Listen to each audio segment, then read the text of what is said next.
Shalom. If you've been watching our channel for any length of time, you may have noticed that Jeff and I are both Christians. Church is actually where we met for the first time over 20 years ago and was a direct result of my father, who had started taking me to Jeff's church when he and my stepmom were dating/engaged. My dad is an avid gamer, computer geek, and an ordained minister with a master's degree in religious education. While he's no longer a pastor professionally, he's still very much a Christian. More on that in a second. When my siblings and I were young, we had a Nintendo, along with a list of games some of you are very familiar with. The Legend of Zelda 1 and 2, DuckTales, Final Fantasy, Dragon Warriors 1 through 4, of course, Super Mario Bros. 1 through 3, and more like them. We also had a few games that weren't the typical Nintendo gray tapes. Tengen's Gauntlet, which was one of the first games I ever played with more than one person, which is how I learned what a multitap was. And a collection of games from a company called Wisdom Tree.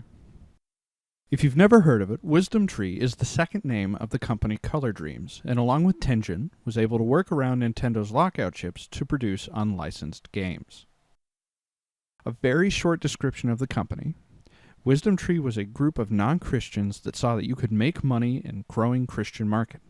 Similar to the terms organic, all-natural, and low-fat, there is a large number of people that will buy anything labeled Christian.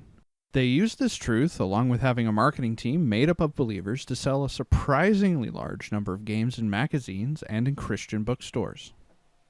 If you want to know more, the book Bible Adventures by Gabe Durham does a great job of going over the company's history, though I take issue with the overall tone of the book. Something to be clear on.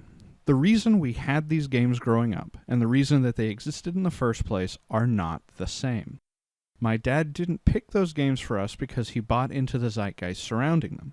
We had them because despite how shoddily some of them were made, they were games that taught Bible lessons in a format that my siblings and I would pay attention to. Also, we didn't actually own the really bad ones, though Jeff may disagree. This will be a look at some of the games made by Wisdom Tree, namely the ones that I had growing up. I won't necessarily be showing off all of each game, unless I specifically decide to torture Jeff, but I will be showing off the core of what each game has to offer. On top of that, I'll also get opinions and thoughts on the games from pastors and the biblically trained, since I've always wondered what a young pastor would think of the literal fruit of the Spirit. Now, something that always comes up when these games are looked at is how bad they are. This can devolve into being whiny and angry at a piece of tech we all knew was going to be bad when we started. There also tends to be a correlation between the games being bad and Christianity being bad.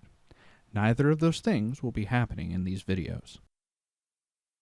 So please join us on a journey down my memory lane as we examine some of the offerings of Wisdom Tree and learn about bad games, Christian consumerism, the Bible, and what those things have to do with sentient food that wants you dead.